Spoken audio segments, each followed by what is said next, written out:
palavra Páscoa vem de uma palavra hebraica que significa passar por cima, poupar, e tem uma referência direta ao momento em que o povo de Deus, o povo da nação de Israel, depois de 400 anos vivendo como escravo na nação do Egito, recebe a ordem de Deus para partir, para deixar aquela terra. E na noite em que eles estavam para sair do Egito e caminhar para uma nova terra, Deus instituiu a Páscoa.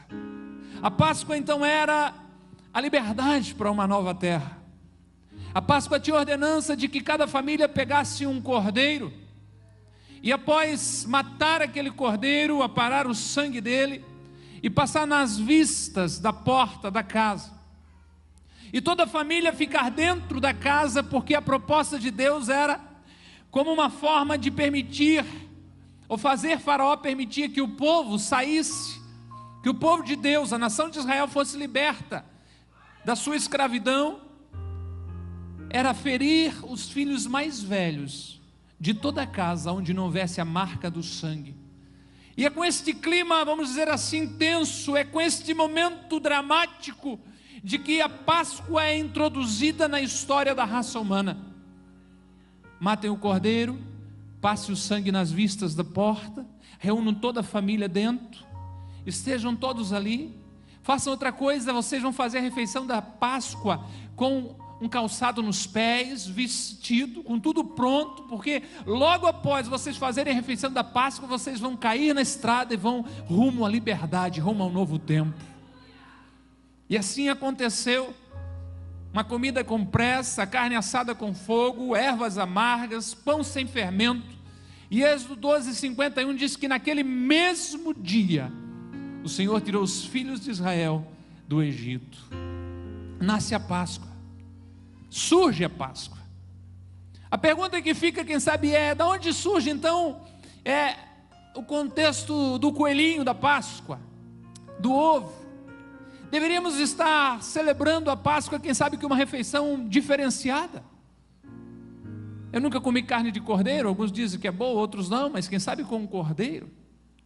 Quem sabe algo que, como cristão, nos remetesse a pensar nesse momento. Mas a força da mídia, a força de um mundo sem Deus é tão grande, que entrou o coelho, que entrou os ovos, e o coelho nada mais é do que uma deusa da fertilidade, e os ovos davam a ideia de longevidade, e acabaram trazendo isso. Mas a Páscoa cristã, sem nenhuma apologia ao coelhinho de chocolate, mas a verdadeira Páscoa cristã, ela é a morte e a ressurreição de Cristo. É o chamado para um renascimento, para uma nova vida, para uma nova oportunidade. A Páscoa aponta o sentido de esperança.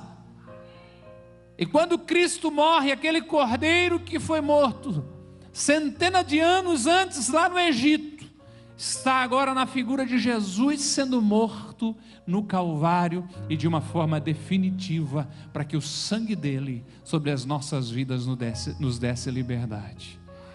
E é sobre isso, continuando a nossa série deste mês de abril de Seguindo a Cristo, que eu queria chamar você a meditar hoje sobre a crucificação e a ressurreição de Cristo Jesus, nosso Senhor. Como nós lemos, Jesus é levado perante os líderes religiosos, perante os líderes políticos, mas não fala nenhuma palavra em sua defesa, porque ele entendia que havia chegado a sua hora. E Pilatos, para atender o povo, solta um criminoso e condena um inocente. A Bíblia começa a dizer, Marcos 15:15, mais uma ainda, de que então Pilatos, o prefeito romano, querendo contentar a multidão, solta Barrabás, e após mandar açoitar Jesus, entregou para ser crucificado. Jesus foi preso a um tronco, e agora é surrado por um soldado romano ou por vários, com um chicote feito de tranças de couro, um chicote que tinha na sua ponta algumas peças de chumbo, de metal, e que levava também algumas pontas de ossos para que, ao ferir aquilo ali, o chumbo pudesse ajudar na penetração, ajudasse a gerar mais força e o osso fosse cortando, fosse lacerando, fosse destruindo as costas de todos aqueles que eram açoitados. Eu comecei a pesquisar um pouco mais e cheguei ao relato de um médico que estudou o castigo imposto pelos romanos e disse que à medida que os açoitamentos, à medida que as chicotadas continuavam, os ferimentos atingiam os músculos inferiores, aqueles músculos que já estavam segurando o esqueleto e começavam a deixar partes do couro pendurado. Não era brincadeira. Aqueles soldados, eu fico imaginando, se você para ver alguns dos filmes que tentam relatar a crucificação de Jesus, eu me peguei pensando durante essa semana, como é que pode ter tanto ódio armazenado dentro de um ser humano, quando de repente nenhuma relação tinha com Jesus, mas é dita a ordem, você pode açoitá-lo. E um homem geralmente forte, com toda a sua força, começa agora a descarregar toda a sua raiva. Há um historiador, Eusébio de Cesareia, do primeiro século, que ele vai nos dizer que as veias do sofredor chegavam a ficar abertas, os músculos, os tendões, os órgãos internos chegavam a ficar expostos. Há relatos de que alguns era possível ver a coluna vertebral depois do momento de ser castigado, açoitado. E por mais de que os filmes nos causam uma tamanha impressão e algo tão ruim, quanto mais eu lia, eu começava a pensar, eles não foram fiéis, eles não retrataram, é mais do que eles estão mostrando. A história está provando de que é mais profundo, é mais intenso. E por causa deste espancamento financiado, autorizado pelo governo romano, começava a acontecer algo como uma hemorragia, e a pessoa começava a perder muito sangue, ficava com um baixo volume de sangue, o coração começava a bombear mais forte, para tentar fazer o sangue chegar nas extremidades, mas o sangue, a maioria dele já tinha sido embora, a pressão sanguínea caía, e por isso as pessoas às vezes tinham desmaio, colapso, os rins paravam de produzir urina para tentar manter o líquido no corpo, a pessoa tinha uma intensa sede, o corpo pede por líquido tentando repor o sangue, mas lá está o meu Jesus e o teu Jesus. Se nós voltarmos um pouquinho em tudo que nós temos estudado nas últimas semanas, quando acontece no Getsêmani de Jesus suar sangue, eu me lembro de ter dito de que a adrenalina, o estresse é tão alto que o organismo joga uma química no sangue e aquilo debilita os vasos e estoura os sangues. Eu me lembro de ter falado, porque li, de que a pele fica mais sensível, e sobre esta pele sensível, um homem cheio de ódio começa agora realmente a descarregar toda a sua raiva, todo o seu ódio, todo o seu rancor sobre as costas de alguém que nunca foi capaz de ferir.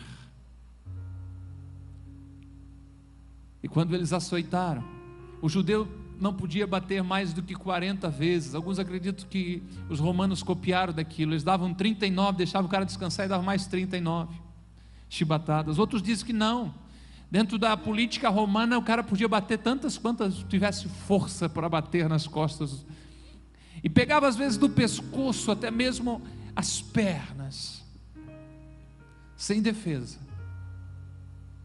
sem misericórdia. Lá estava Jesus. E o objetivo aqui, quem sabe, não é gerar em nós uma histeria coletiva, um remorso no nosso coração, mas eu acho que o que precisa ficar claro para nós é que o fato de você estar hoje aqui, e poder cantar que você é livre. O fato de você estar aqui hoje e a qualquer momento, amanhã se trabalha feriado, nem poucos trabalham, mas no seu dia a dia, no trabalho, na escola, às vezes simplesmente começar a clamar e falar com Deus, não foi gratuito, não foi algo simples, não foi algo barato, mas custou a Deus o seu único filho, e o trajeto que Jesus precisou fazer até chegar à cruz e clamar que estava pago, foi muito árduo, foi muito terrível. Os soldados zombam agora do Filho de Deus. Eles reúnem o destacamento e eles vestem Jesus de púrpura, de um tecido vermelho, dando o símbolo dos nobres. Eles fazem uma coroa de espinhos. Me choca a maldade, me espanta. E eles colocam sobre ele na possibilidade, já que ele disse por muito tempo de que ele era o rei dos judeus. Ele estava agora então vestido de púrpura, como um rei, como um governante. Ele havia agora sobre si uma coroa, mas não de ouro, de pedras brilhantes, mas de espinho. E para que aquela coroa fixasse bem, eles pegavam uma cana, um caniço, um bambu, e batiam em cima da cabeça para ver se encaixava um pouco melhor. Se isso não bastasse, eles o saudavam dizendo: salve o rei dos judeus. Eles lhe prestavam uma falsa homenagem, eles lhe ofereciam uma falsa honra.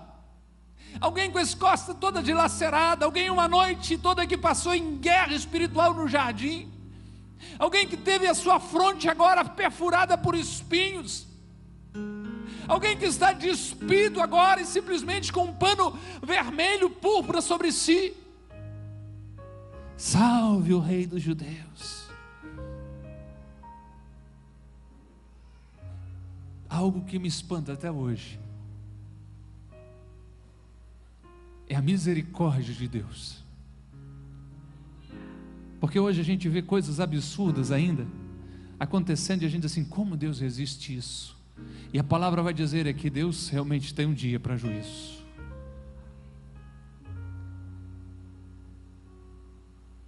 Como pai,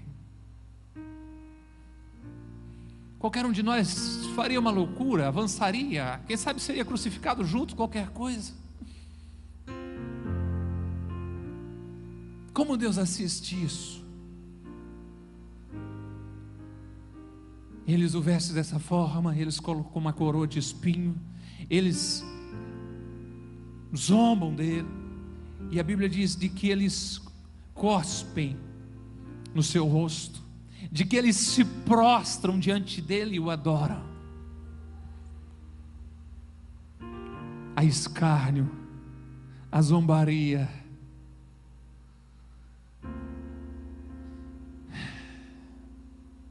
que aposta tremenda que Deus fez em nós. Que aposta tremenda Deus fez em ti. Que amor é esse? Aleluia. Que amor é esse? Que amor é esse?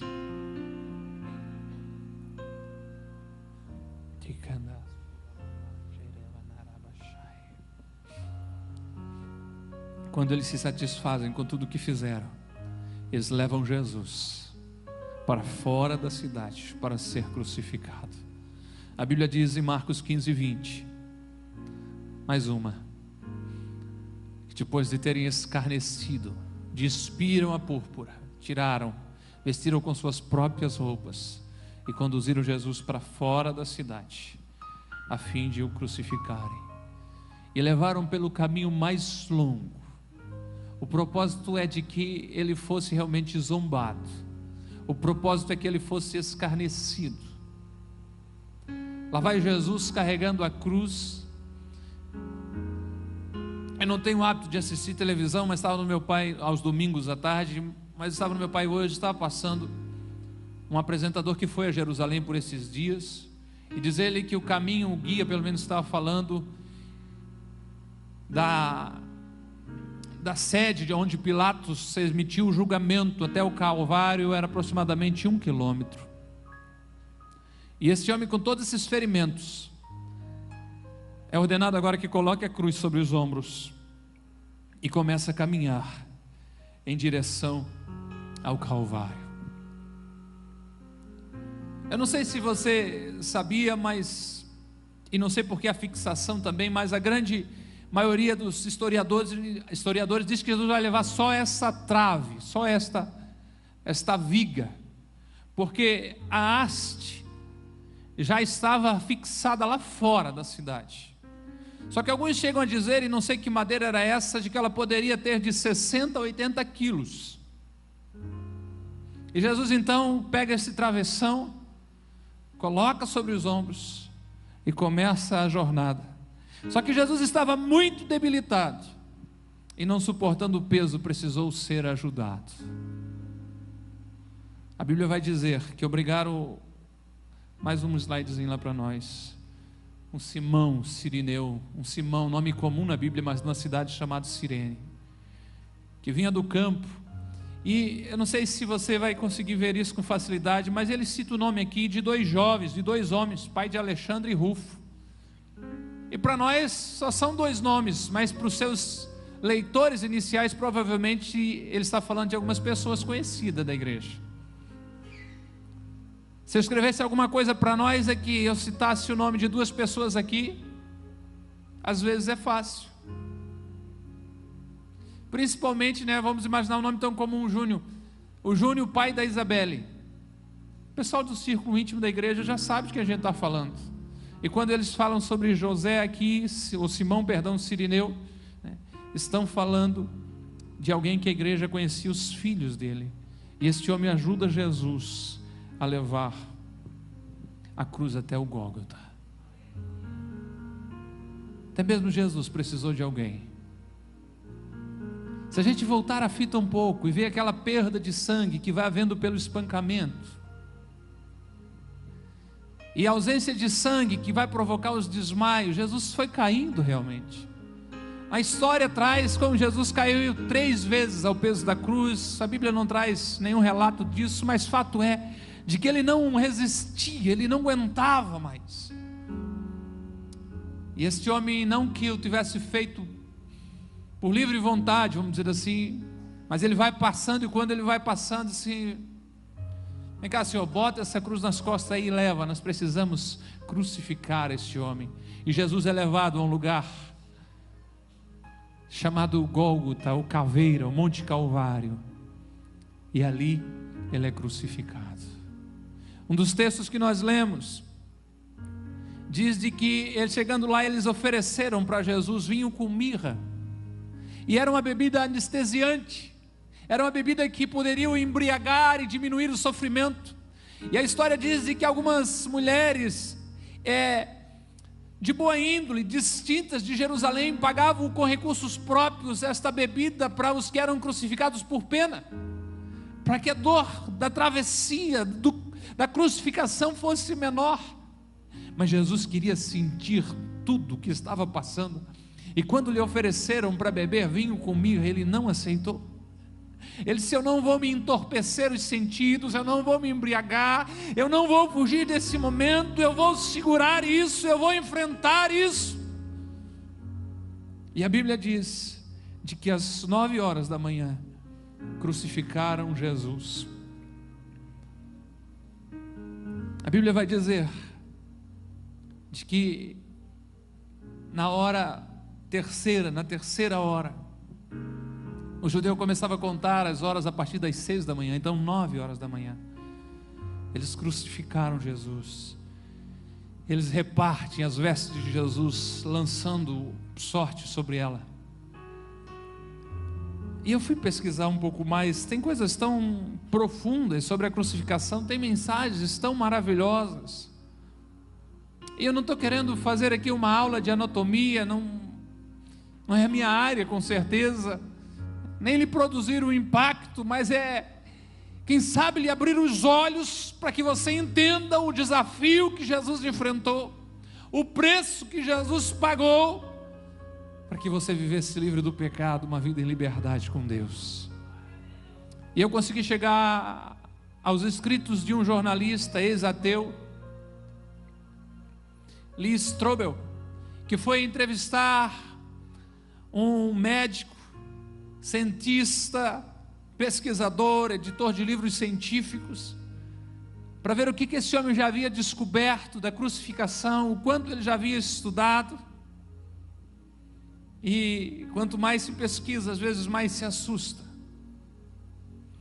porque chegando lá, imaginando-se desta forma, de que somente esta viga estava sendo levada por Jesus, ele é deitado ou jogado ao chão com ela por trás de si, pregos de 15 centímetros, se achou isso na arqueologia, quando se encontrou um osso com um prego de 17 centímetros, pregado em uma oliveira, prova de que alguém havia sido crucificado desta forma. E imagina-se, o que se encontrou é de que não foi exatamente na palma da mão, até porque para o povo antigo mão era toda a compreensão dessa terminação dos membros, mas é possível, e o que se encontrou é de que foi no pulso. O problema todo é de que, eu não sei se você já fez isso aqui, ó, bater assim no cotovelo e levar um choquezinho.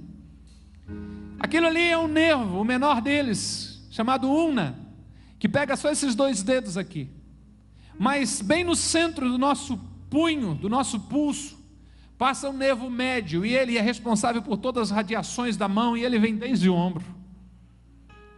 E aquele nervo de Jesus ali agora começa a ser esmagado, apertado e até mesmo perfurado, para que o prego atravesse o pulso de Jesus, provavelmente com uma delicadeza, anestesia local.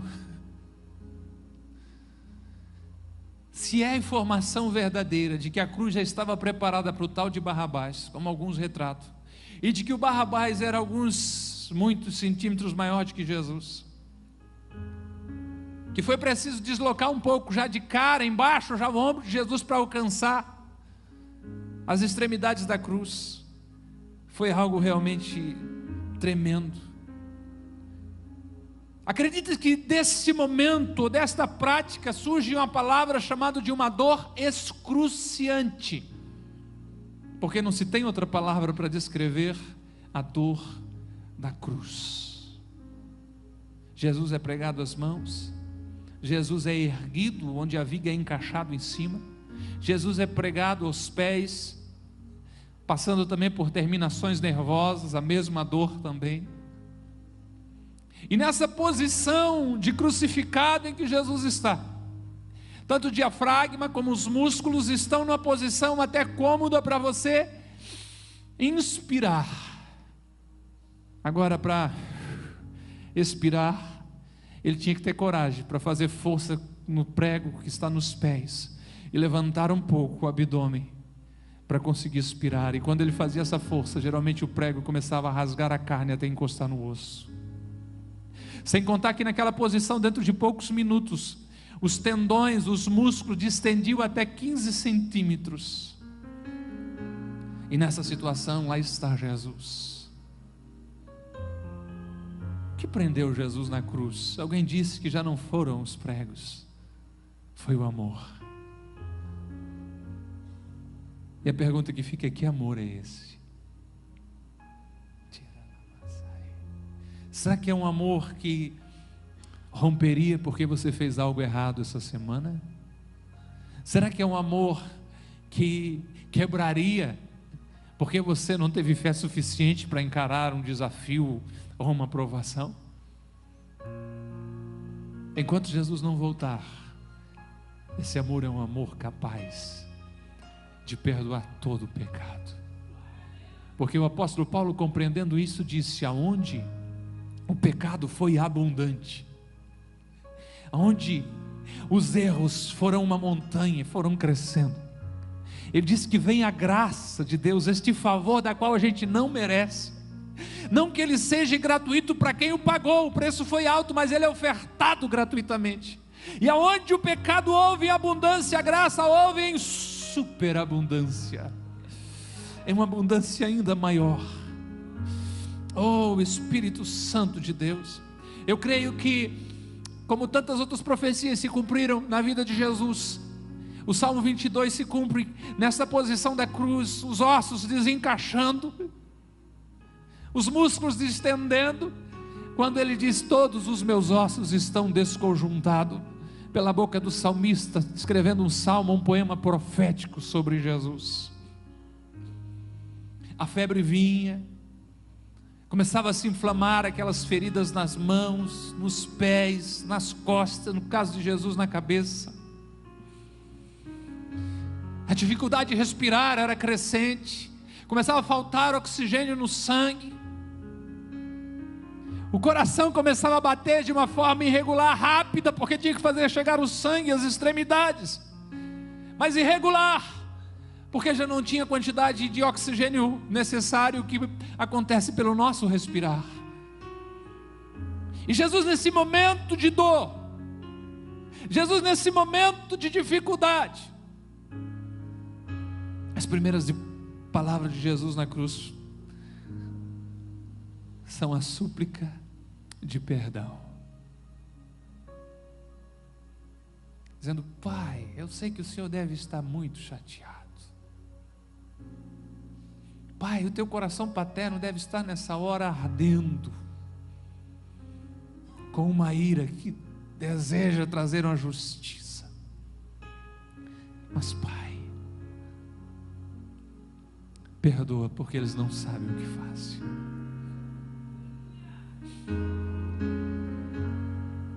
Eles não sabem o que fazem. O silêncio de Jesus na cruz era totalmente compreensível. Algumas palavras, quem sabe, de dor, de agonia, eram esperadas.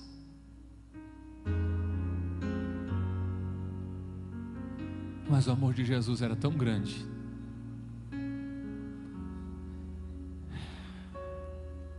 por ser o Filho de Deus. Eu creio que Ele te via aqui nessa noite,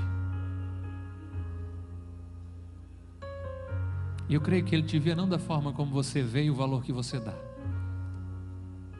Ele via você pelo que você pode ser, porque o Espírito dele se move na tua vida. Pai, perdoa-lhes, porque não sabem o que fazem. Foi fácil? Não foi fácil. Jesus enfrenta a zombaria de todas as classes de pessoas. Jesus enfrenta a zombaria das autoridades, muda lá para nós, do povo, dos soldados, dos malfeitores. Marcos vai dizer de que eles vão passando e eles vão blasfemando dele, e eles vão meneando a cabeça. Sabe o que é isso?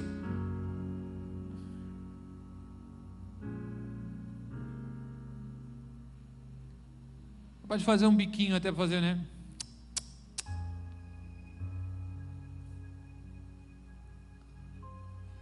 E eles começam a pegar palavras do próprio Jesus para zombar dele, dizendo: olha, tu que destróis o santuário em 3 dias. Porque Jesus um dia está olhando os fundamentos do templo, feito de pedras, coisa linda, os discípulos encantados. E Jesus começa a falar, e eles acham que ele está falando que vai destruir aquele templo, dizendo: olha, porque eu vou destruir o santuário em 3 dias, ele será reedificado. Mas ele está falando de si próprio. Só que eles viram naquela palavra a arrogância de alguém que só poderia fazer isso sendo filho de Deus. O problema é que eles não olham para Jesus como filho de Deus.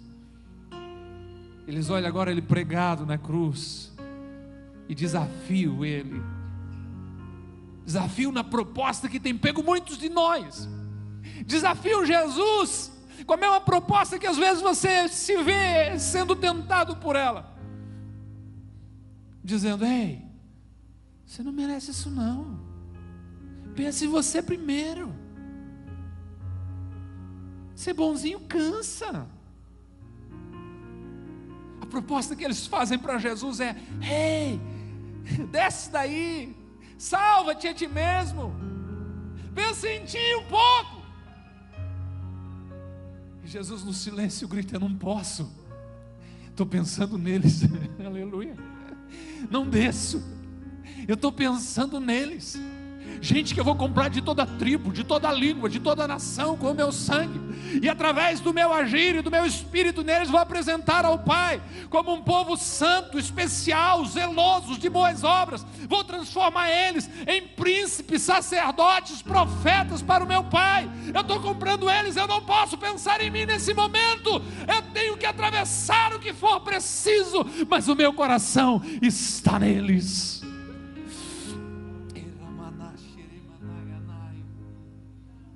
Os religiosos, diz a Bíblia, sacerdotes, escriba, escarnecem dele. Salvou os outros. Aí o Lázaro, ele ajudou o Lázaro. A menina de Jairo, ele ressuscitou. Ou o cego, o paralítico, ele curou. Gente, esse homem era bom mesmo, por que ele não se preocupa com ele? Fizeram uma proposta tentadora para Jesus: prova que você é filho de Deus, prova. Desça da cruz, a gente crê em você.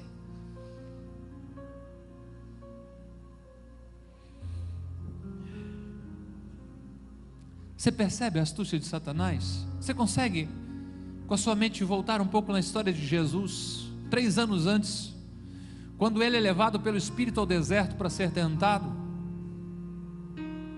E a proposta é exatamente a mesma: se tu és o Filho de Deus.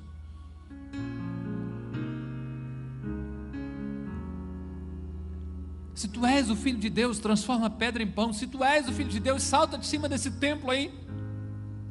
Os anjos do Senhor vão te proteger. Se tu és o Filho de Deus. E a proposta agora é: se tu és o Filho de Deus, desça da cruz.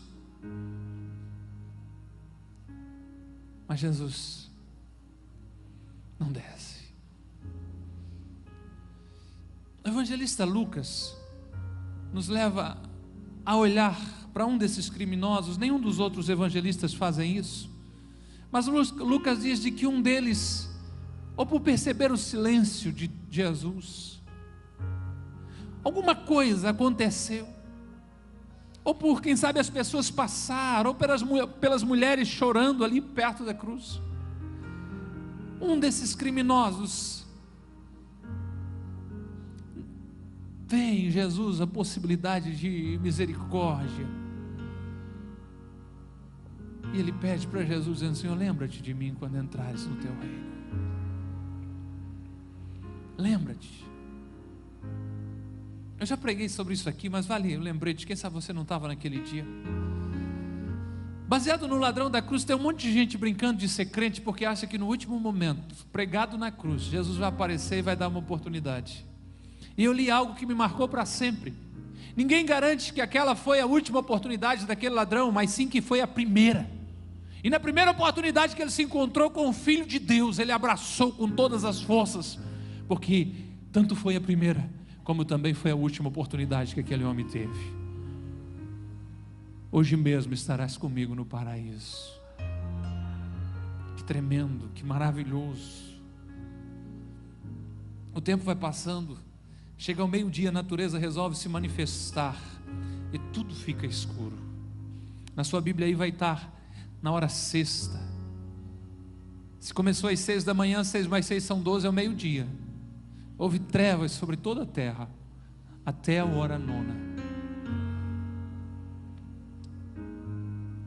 até as 3 da tarde. Pode ser um eclipse? Pode.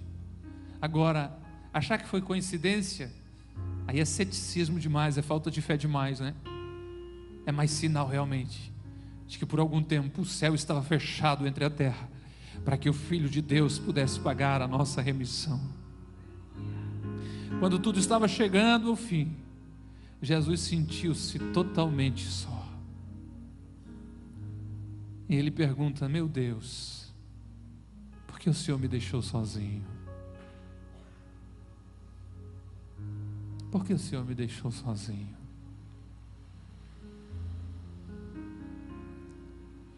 A gente tem essa mania às vezes de querer dizer isso. A gente não tem noção do que é ser abandonado por Deus, mesmo que temporariamente, para alguém que já tem comunhão com Ele. A gente faz manha, é birra. Numa tarde com Deus, uma irmã falou algo aqui que foi muito engraçado. Deus disse assim com ela: agora para de fazer teatro. A gente faz às vezes isso com Deus, mas Jesus não. Deus, ao pecado nosso cair sobre Jesus, o Pai não aguentou mais e vira o rosto.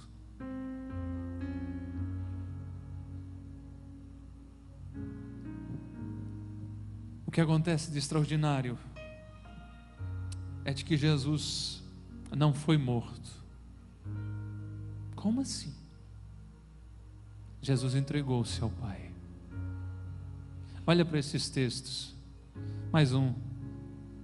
Marcos diz: mas Jesus, dando um grande brado, expirou. Mateus diz: entregou o Espírito. Lucas vai dizer: Pai, nas tuas mãos entrego o meu espírito. E eu gosto muito de João, que ele diz: está consumado. E eu arrumei ali, achei na internet um carimbinho ali, escrito a palavra em grego para estar consumado. Está consumado em grego é tetelestai. E vale tanto quanto vale hoje uma autenticação do banco num boleto bancário. Quando Jesus está consumado, Paulo escreve aos Colossenses capítulo 2 versículo 14, de que ele pega a relação de dívida, a Bíblia chama de cédula de acusação que havia contra nós nas suas ordenanças, e riscando-a, prega na cruz.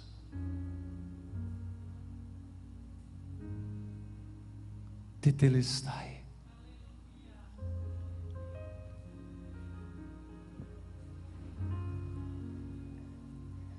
Deixe-me avisar o que eu quero fazer agora para não gerar um mau entendimento. Qualquer semente lançada aqui, a gente vai ter que colher os frutos. Mas diante de Deus, um homicídio cometido e uma rendição aos pés da cruz, o Senhor vai dizer: tetelestai, está pago. Um aborto, com um brado de Jesus dizendo: está consumado, a conta está paga. Uma traição aos pés da cruz é uma rendição, está pago. Eu lhe disse, eu sei que as sementes lançadas aqui se colhem, e a Bíblia diz que a gente não deve se enganar. Deus não se deixa escarnecer, tudo que o homem semear, isso também ceifará. Mas diante de Deus, toda a conta que eu e você tínhamos, quando Jesus clama, quando Jesus brada, quando Jesus entrega o seu Espírito, essa conta zera. Por isso que o homem tem coragem de dizer que está livre. Pode ser que ele tenha pendências para acertar com a justiça, com amigos, com familiares. Pode ser que ele tenha situações que ele tenha que resolver, e é bom que ele resolva o mais depressa possível para que não seja refém disso. Mas quando ele se rende à cruz, quando ele aceita o sacrifício de Jesus, quando ele desfruta a Páscoa, quando ele desfruta esse renascimento em Jesus, o sangue de Cristo vem sobre ele e diz: tetelestai, está pago, está pago. Por isso que o crente tem coragem de, mesmo às vezes com restrições orçamentárias, bonito isso para dizer que está sem dinheiro, com dificuldades na saúde, com problemas para ser resolvidos, o crente consegue chegar aqui, levantar as mãos para cima e dizer: eu sou livre, eu sou livre, eu sou livre, eu sou livre. É fruto de lá, é fruto desse ato acontecido no ano 33 da nossa era, é fruto deste brado na cruz do Calvário, é fruto desta oferta, desta entrega que Jesus faz. Quer saber? Quando ele dá esse grito, acontece algo tremendo. No instante em que Jesus morreu, o acesso a Deus é liberado. Eu vou precisar, quem sabe, explicar em rápidas palavras para você como era a igreja daquela época, para você entender um pouquinho. Mas a igreja era separada, eu acho que vai ser fácil de entender. Imagine que nessa coluna aqui tivesse de fora a fora uma grande cortina, e fosse considerado como aí o lugar santo. As pessoas entravam, ou pessoas qualificadas, sacerdotes, tinha uma mesa com pães, tinha um lugar com velas, e tudo ali acontecia o culto por ali. Mas neste lugar de cá era chamado de Santo dos Santos, e aqui entrava-se uma vez só por ano, e a pessoa que podia entrar era o chefe geral, chamado sumo sacerdote, o super sacerdote. E a cortina que dividia isso, conforme um historiador judeu também dessa era, mas lá dos primeiros séculos, era um tecido muito espesso. Flávio Josefo tem diversos escritos seus ainda disponíveis, diz que seriam necessárias 2 juntas de boi para romper essa cortina que escondia este lugar. Não estou dizendo que esse lugar aqui é mais santo, estou usando como ilustração, ok?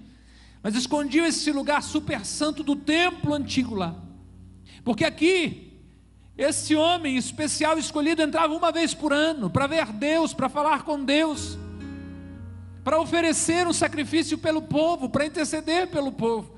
Mas quando Jesus diz está consumado, a luz ali é pouca, mas essa cortina se rasga, e não de baixo para cima,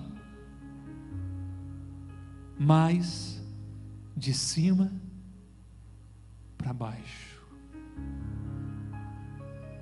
Quando Jesus dá aquele brado, ele diz: a tua dívida está paga, mas tem mais, você pode entrar no lugar de maior intimidade com o Rei dos Reis, com o Deus soberano, a hora que você quiser. Você é o sacerdote, o acesso ao Pai é liberado, o acesso a Deus está liberado. O véu, nós cantamos, né? O véu que separava já não separa mais. Quem sabe a nossa mente seja muito limitada para entender o que isso significa.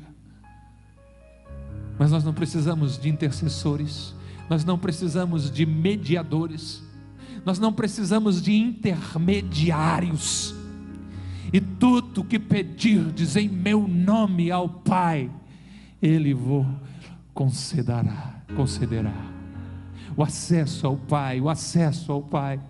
Já não existe a cortina, já não existe separação, já não é mais uma vez por ano que se entra para falar com Deus, estar cara a cara com Deus. Não, é hoje no culto, é amanhã em casa, é terça-feira no trabalho, é quarta-feira em qualquer lugar, é quinta-feira pedalando pelas ruas da cidade ou caminhando, é na sexta-feira limpando a casa, aonde tem um coração lavado com o sangue de Jesus Cristo, há ali o caminho feito pelo sacrifício de Jesus até o trono de Deus.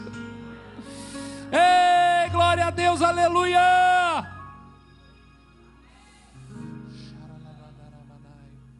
Jesus é enrolado num pano, num lençol novo, por um homem distinto, quem sabe um discípulo de Jesus um pouco enrustido daquela época. José, e outro caso ali, da cidade de Arimateia, enrola o corpo de Jesus. Ali mesmo tem uma rocha ali, os túmulos eram em pedras, coloca o corpo de Jesus lá.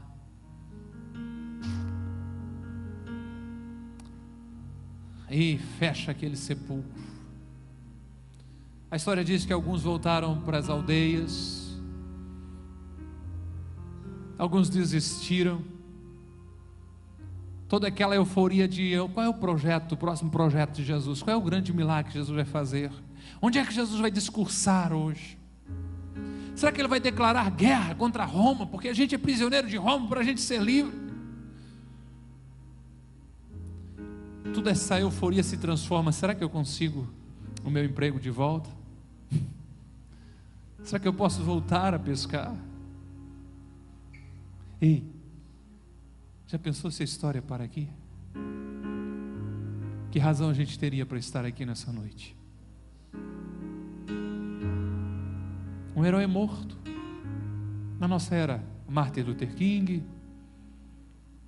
Alguns se aventurariam a dizer que Che Guevara.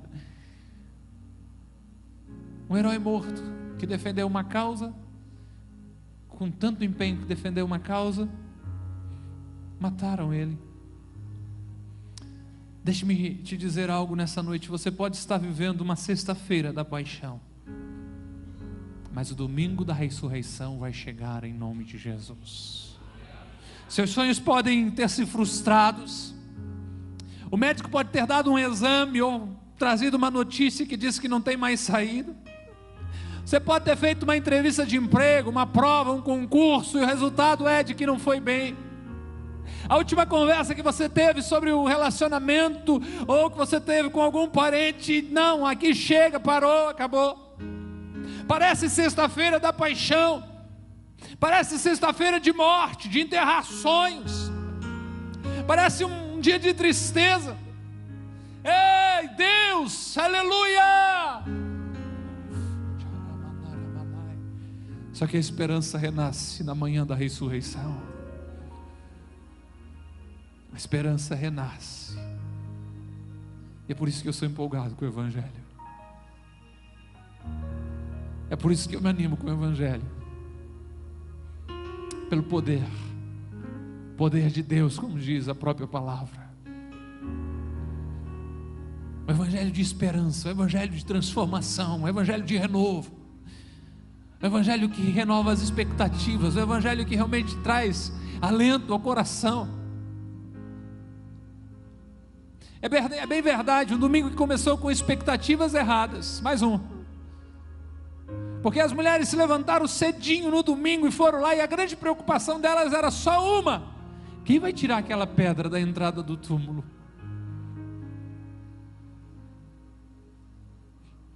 Ei, preste atenção. Em nome de Jesus.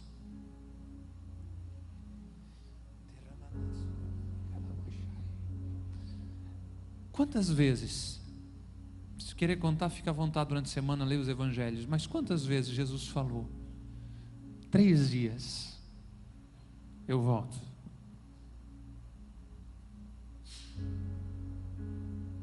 Quantas vezes Jesus falou: eu tenho que passar por isso?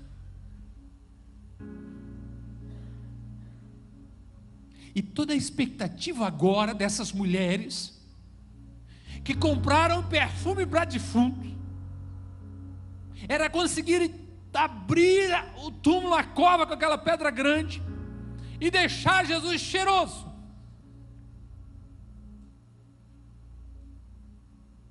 Mas morto, mas não podiam fazer nada.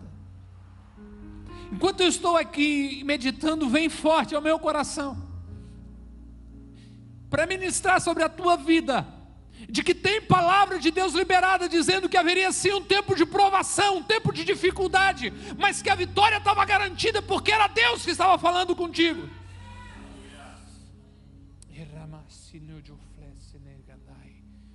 Mas a gente se move exatamente às vezes pelo lado pior, com expectativas erradas. Ao invés de ficar pensando, quando Deus trazer a resposta, como é que nós vamos fazer? Quando Deus mandar essa bênção, o que nós vamos fazer? Como é que nós vamos agir? Quem vai tirar essa pedra? Precisamos botar lá um cheirinho de defunto.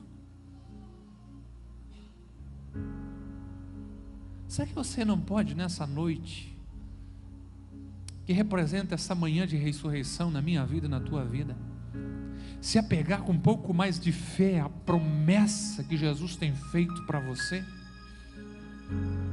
Será que você não pode deixar um pouco este amor expressado na cruz envolver todo o teu ser?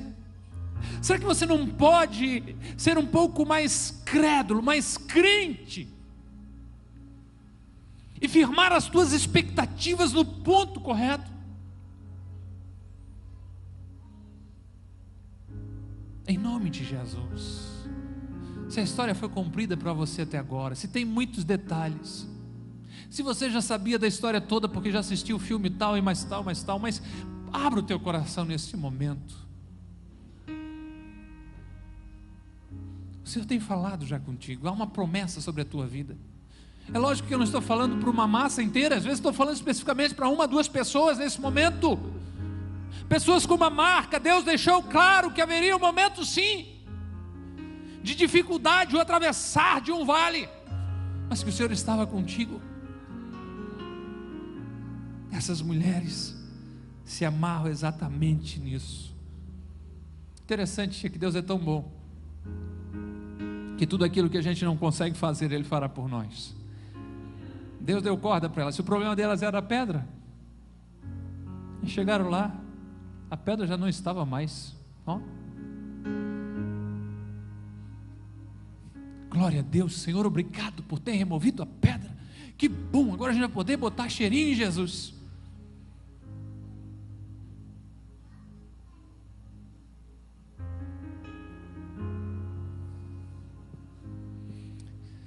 Ah, Deus, como Tu és maravilhoso, Jesus. Só que Deus nos surpreende. Você pode dizer isso? Deus sempre nos surpreende? Você crê dessa forma mesmo? Amém? Amém? Você crê que Deus pode te surpreender hoje ou esta semana ainda? Aleluia!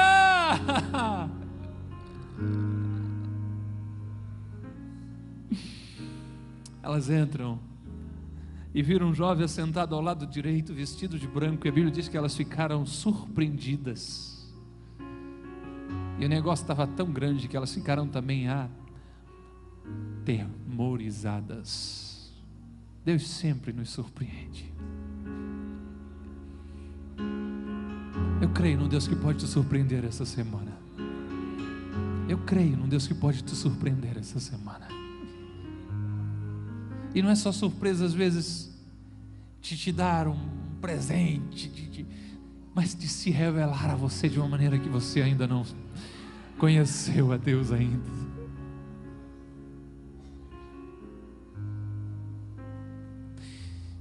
A boa notícia é que a morte de Jesus não é o fim, mas é um recomeço. E eu estou terminando por aqui, quando ele diz assim: não fiquem com medo. Vocês estão buscando Jesus Nazareno. Vocês estão buscando aquele que vive entre os mortos, e aí é que vocês se confundem. Ele não está mais aqui, e para vocês não terem dúvida, olhe o lugar aonde ele foi colocado, o túmulo está vazio.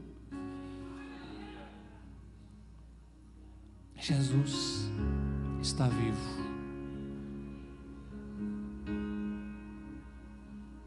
Jesus está vivo. Por isso que essa cruz não tem alguém pregado ali. Ele desceu da cruz, não no tempo que eles queriam. Ele desceu na cruz quando toda a obra estava consumada. Jesus está vivo. Os teus sonhos estão vivos em Deus. As tuas orações estão vivas em Deus.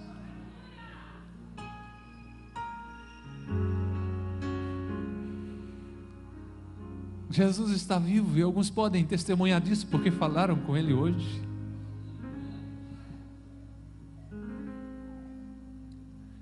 O cristianismo é relacionamento, não é simplesmente uma tradição. O cristianismo é relacionamento. E João, quando vê ele, vai ver dizendo: João, eu sou aquele que fui morto, mas vivo, e vivo para todos sempre. Esteja em pé por bondade, em nome de Jesus.